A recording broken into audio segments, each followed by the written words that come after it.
Bismillahirrahmanirrahim. Assalamualaikum warahmatullahi wabarakatuh. Selamat siang dan salam sejahtera untuk kita semua. Perkenalkan, nama saya Yulinda Sri Wahyuni dengan NIM 1057211111019, kelas manajemen 19D.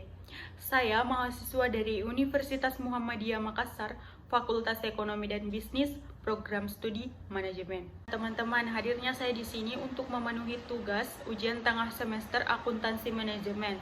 Di sini saya mengambil 2 submakalah. Yang pertama ada responsibility accounting, yang kedua cost volume profit. Nah, selanjutnya saya akan ke tema yang pertama.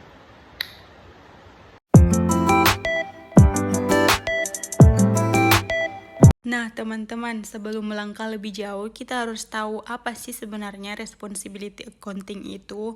Nah, secara umum, akuntansi pertanggungjawaban dapat dikatakan sebagai suatu sistem yang meliputi perencanaan, pengukuran, dan evaluasi informatika atau laporan akuntansi dalam suatu organisasi yang terdiri dari beberapa pusat pertanggungjawaban, di mana tiap-tiap pusat pertanggungjawaban dipimpin oleh seorang manajer yang bertanggung jawab atas aktivitas yang dipimpinnya. Pembahasan yang kedua, ada syarat menerapkan akuntansi pertanggungjawaban. Nah, di sini terbagi menjadi 5 menurut Mulyadi 2008. Yang pertama, struktur organisasi yang menerapkan secara tegas tugas, wewenang, dan tanggung jawab tiap tingkatan manajemen.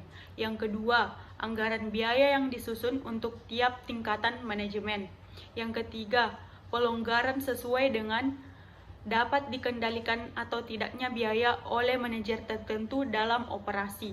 Yang keempat, terdapatnya susunan kode rekening perusahaan yang dikaitkan dengan kewenangan pengendalian pusat pertanggungjawaban. Yang kelima, sistem pelaporan biaya kepada manajer yang bertanggung jawab atau responsibility accounting. Oke, yang ketiga ada tipe-tipe pusat pertanggungjawaban terbagi menjadi 4. Yang pertama itu ada cost center atau pusat biaya. Ini merupakan pusat pertanggungjawaban atau suatu unit organisasi yang prestasi manajernya dinilai atas dasar biaya dalam pusat pertanggungjawaban yang dipimpinnya. Yang kedua ada revenue center atau pusat pendapatan. Nah, ini merupakan pusat pertanggungjawaban atau suatu unit organisasi yang prestasi manajernya dinilai atas dasar pendapatan dalam pusat pertanggungjawaban yang dipimpinnya. Yang ketiga ada profit center atau pusat laba. Nah, ini merupakan pusat pertanggungjawaban atau suatu unit organisasi yang prestasi manajernya dinilai atas dasar selisih pendapatan dan biaya dalam pusat pertanggungjawaban yang dipimpinnya. Yang ketiga ada investment atau pusat investasi. Ini prestasi manajernya dinilai atas dasar laba dan investasi yang diperlukan untuk memperoleh laba. Bahasan selanjutnya ada tujuan dan manfaat akuntansi pertanggungjawaban. Nah, yang pertama ada tujuan. Akuntansi pertanggungjawaban bertujuan untuk memberikan bantuan kepada manajer divisi dalam menjalankan dan merencanakan aktivitas perusahaan guna sebagai dasar penilaian yang sewajarnya terhadap para manajer divisi tersebut. Yang kedua ada manfaat. Manfaat penerapan akuntansi pertanggungjawaban menurut Siddhartha tahun 2004 adalah menghasilkan informasi akuntansi pada pusat pertanggungjawaban. Informasi akuntansi pertanggungjawaban yang berupa informasi masa yang akan datang bermanfaat sebagai dasar penyusunan anggaran.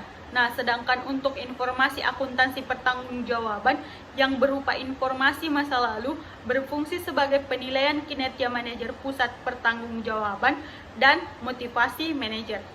Nah, selanjutnya unsur-unsur akuntansi pertanggungjawaban. Unsur-unsur yang terkandung dalam akuntansi pertanggungjawaban menurut Mulyadi 1986 terbagi menjadi 5. Yang pertama, struktur organisasi.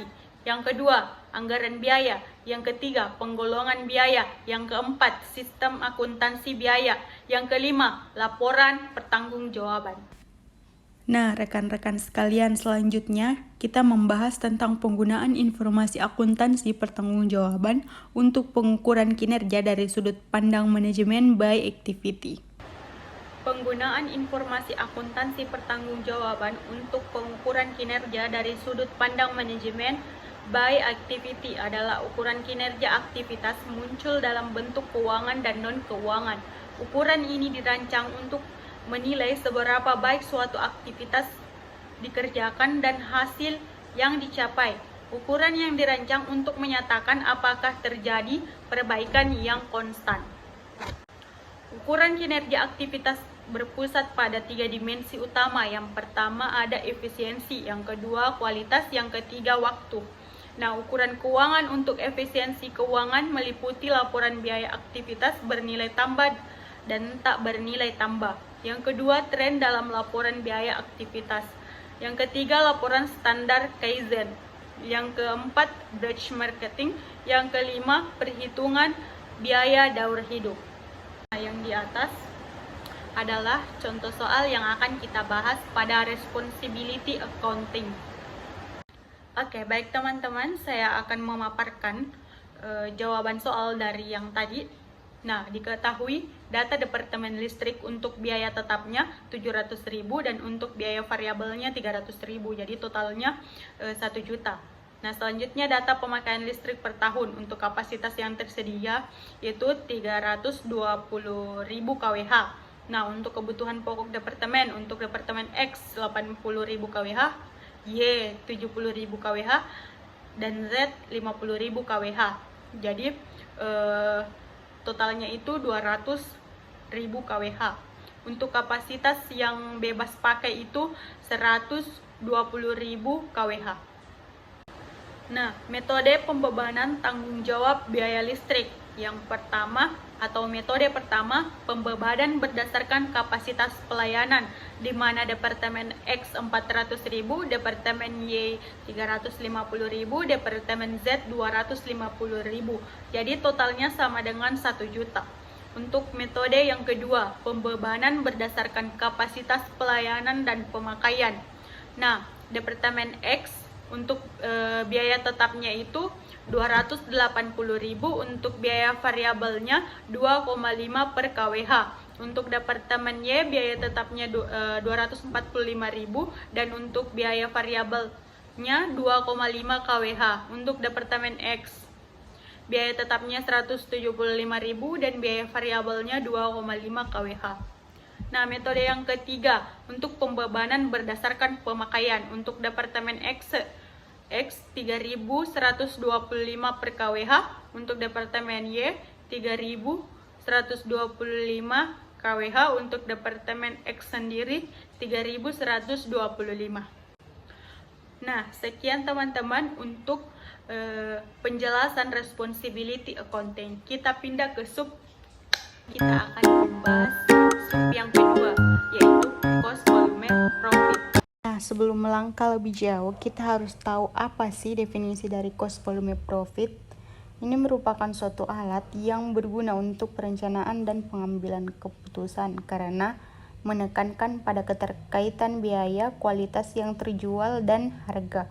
Maka semua informasi keuangan perusahaan terkandung di dalamnya. Tujuannya adalah untuk membentuk manajemen, membuat keputusan penting yang mengungkapkan hubungan timbal balik antara volume output dan penjualan, biaya, dan laba. Nah, teman-teman, pembahasan selanjutnya cost volume profit menyatakan jumlah unit yang harus dijual untuk mencapai titik imbas break even point atau BEP, laba sama dengan 0. Nah, yang kedua, dampak pengurangan biaya tetap pada BEP. Yang ketiga, dampak peningkatan harga jual pada laba. Yang keempat, dampak dari berbagai harga atau biaya pada laba. Selanjutnya, 5 variabel pada cost volume profit. Yang pertama, biaya variabel, yang kedua, biaya tetap, yang ketiga, jumlah unit terjual, yang keempat, laba, yang kelima, harga. Dan selanjutnya ada manfaat analisis cost volume profit bagi manajemen. Yang pertama, untuk menentukan titik imbas break even point. Yang kedua, mencapai laba yang ditargetkan sebelum dan sesudah pajak. Yang ketiga, merekayasa variabel CVP. Break even point atau titik impas adalah kondisi perusahaan yang tidak mengalami laba ataupun rugi. Artinya total pendapatan sama dengan total biaya, jadi labanya sama dengan 0. Nah, bagian A, laba operasional. Untuk menghitung BEP dalam satuan unit, kita menggunakan laba operasional atau operating income. Nah, di mana rumusnya itu kita lihat yang di atas. Oke teman-teman, langsung saja kita ke contoh soal. Langsung saja aplikasikan rumus yang tadi ke dalam soal. Nah, untuk laba operasionalnya 0, untuk harga X jumlah unit yang terjual 400 X unit dikurang 325 X unit dikurang 45.000. Nah, 45.000 sama dengan 75 unit. Nah, hasilnya sama dengan 600 unit. Jadi jumlah unit yang dijual untuk meraih BEP adalah 600 unit. Nah, buktinya penjualan 240.000, biaya variabel 195, margin kontribusinya sama dengan 45.000. Nah, untuk biaya tetapnya 45.000 dan laba operasionalnya sama dengan 0. Jumlah unit, di mana rumusnya itu jumlah unit sama dengan biaya tetap dibagi unit margin kontribusi. Nah, langsung saja kita aplikasikan nilainya. 45.000 dibagi 400 dikurang 325 menghasilkan 600 unit. B. Jumlah unit yang harus dijual untuk mencapai laba yang ditargetkan. Jika diketahui laba operasional dalam satuan moneter, rumusnya itu laba operasional sama dengan harga X jumlah total unit terjual dikurang biaya variabel per unit X jumlah unit terjual dikurang total biaya tetap. Nah, kita langsung saja aplikasikan pada nilainya.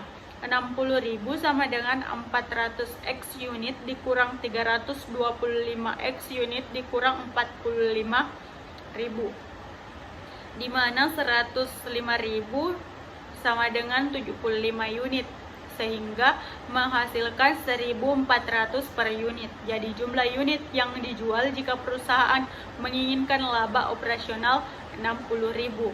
Nah, kita lihat pada kotak itu adalah buktinya. C. Jika yang diketahui persentase penjualan untuk laba yang ditargetkan. Nah, lihat rumusnya. Langsung saja kita aplikasikan. 15% dikali 400.000 X unit sama dengan 400.000 X unit dikurang 325 X unit dikurang 45.000. 60 unit sama dengan 75 unit dikurang 45.000. 15 unit sama dengan 45.000 menghasilkan satu unitnya itu 3.000. Jadi unit yang harus dijual jika perusahaan menginginkan laba sebesar 15%. Selanjutnya laba setelah pajak yang ditargetkan, di mana rumusnya kita lihat di atas. Asumsi perusahaan ingin memperoleh laba bersih 48.750 dan tarif pajaknya itu 35%. Langsung saja, laba operasional sama dengan laba bersih per 1 dikurang tarif pajak sama dengan 48.750 per 1 dikurang 35% sama dengan 75.000. Jadi jumlah unit yang harus dijual sebanyak, nah rumusnya itu jumlah unit, langsung saja kita aplikasikan. 45.000 ditambah 75.000 per 75 menghasilkan 120.000 per 75, di mana jumlah unitnya itu 1.600 unit. Oke rekan-rekan sekalian, berakhirlah sudah video pemaparan materi saya tentang tugas akuntansi manajemen yang di dalamnya banyak kekurangan karena saya masih dalam tahap pembelajaran. Untuk itu saya ucapkan terima kasih. Lillahi fisabilil haq, wastabiqul khairat. Wassalamualaikum warahmatullahi wabarakatuh.